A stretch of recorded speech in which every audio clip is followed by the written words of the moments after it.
Sir click ಮಾಡ್ತೀವಲ್ಲ, ಇದು ನಮ್ದು ಯಶವಂತಪುರ ಗಾಡಿ, ಇದು ಇಲ್ಲಿಂದ ಆರ್ ಬರುತ್ತೆ, ಅಲ್ಲಿ ನೋಟಿಫಿಕೇಶನ್ ಹೋಗುತ್ತೆ ಅಂತ ಹೇಳ್ತಾವ್ರೆ.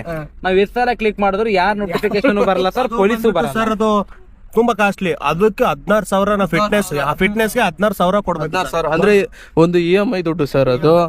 ಒಂದ್ ವರ್ಷಕ್ಕೆ ಒಂದ್ಸಲ ಚೇಂಜ್ ಮಾಡ್ಬೇಕು ಸರ್. ಅದು ಒಂದ್ ವರ್ಷಕ್ಕೆ ಮತ್ತೆ ರಿನ್ಯೂವಲ್ ಮಾಡ್ಬೇಕಾ ಸರ್? ಇದ್ರದ್ದು ರೀಸೇಲ್ ವ್ಯಾಲ್ಯೂ ಎಲ್ಲ ಯಾವ ರೀತಿ ಇದೆ ನಿಮ್ ಪ್ರಕಾರ? ಇಲ್ಲಿ ನೋಡಿದ್ರು ವ್ಯಾಲ್ಯೂ ಇದೆ ಸರ್, ಗಾಡಿ ವ್ಯಾಲ್ಯೂ ಇದೆ. ಹುಂಡಾ ಗಾಡಿ ಹಂಗಿಲ್ಲ. ಹುಂಡಾ ಗಾಡಿಗೆ ಒಂದ ಈಗ ನಂದು ಎಕ್ಸಾಂಪಲ್ ಅಂತಂದ್ರೆ ನಂದು 18 ಮಾಡಲ್ ಗಾಡಿ ಸರ್. 18 ಮಾಡಲ್ ಗಾಡಿ ಇವಾಗ 18 ಮಾಡಲ್ ಹುಂಡಾನು ಇರುತ್ತೆ. ಆ ಗಾಡಿಗಿಂತ ನನ್ ರೇಟ್ ಜಾಸ್ತಿ ಇದೆ. ರೇಟ್ ಜಾಸ್ತಿ ಇದೆ ಯಾಕಂತಂದ್ರೆ ಗಾಡಿ ಇದು ಹುಂಡಾ ಗಾಡಿ ಸ್ವಲ್ಪ ಪ್ರಾಬ್ಲಮ್ ಇದೆ. ಯಾಕಂದ್ರೆ ಮೇಂಟೆನೆನ್ಸ್ ಜಾಸ್ತಿ.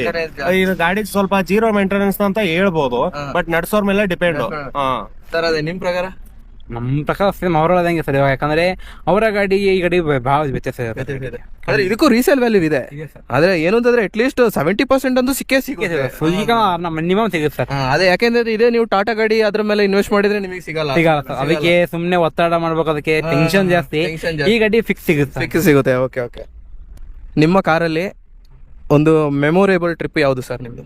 ಅಂದ್ರೆ ಲಾಂಗ್ ಟ್ರಿಪ್ ಅಂದ್ರೆ ತುಂಬಾ ಇಷ್ಟ ಆಗಿರೋ ಒಂದು ಬಾಡಿಗೆ ಯಾವ್ದು ಸರ್? ನಮ್ಗೆ ತುಂಬಾ ಇಷ್ಟ ಅಂದ್ರೆ, ಒಂದು ನಾನು ಫ್ಯಾಮಿಲಿ ಜೊತೆ ಗಾಡಿ ತಗೊಂಡಿದ್ನಲ್ಲ, ತಗೊಂಡ್ಮೇಲೆ ನಾನು ಮತ್ತೆ ನಮ್ಮ ಬ್ರದರ್ 4 ಜನ ಬಂದಿದ್ವಿ.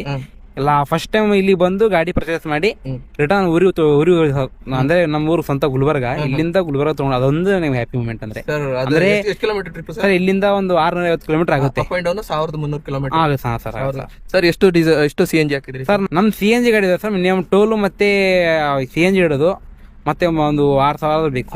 6,000ಕ್ಕೆ 1,200 ಕಿಲೋಮೀಟರ್ ಹೋಗಿ ಬಂದಿದ್ದೀರಾ ಸರ್. ನಿಮ್ದು ಮೆಮೊರೇಬಲ್ ಮೂಮೆಂಟ್? ಮೆಮೊರಿಯಲ್ ಮೂಮೆಂಟ್ ಅಂತಂದ್ರೆ ನಂದು ವೈಯಕ್ತಿಕ ಹೇಳ್ಬೇಕು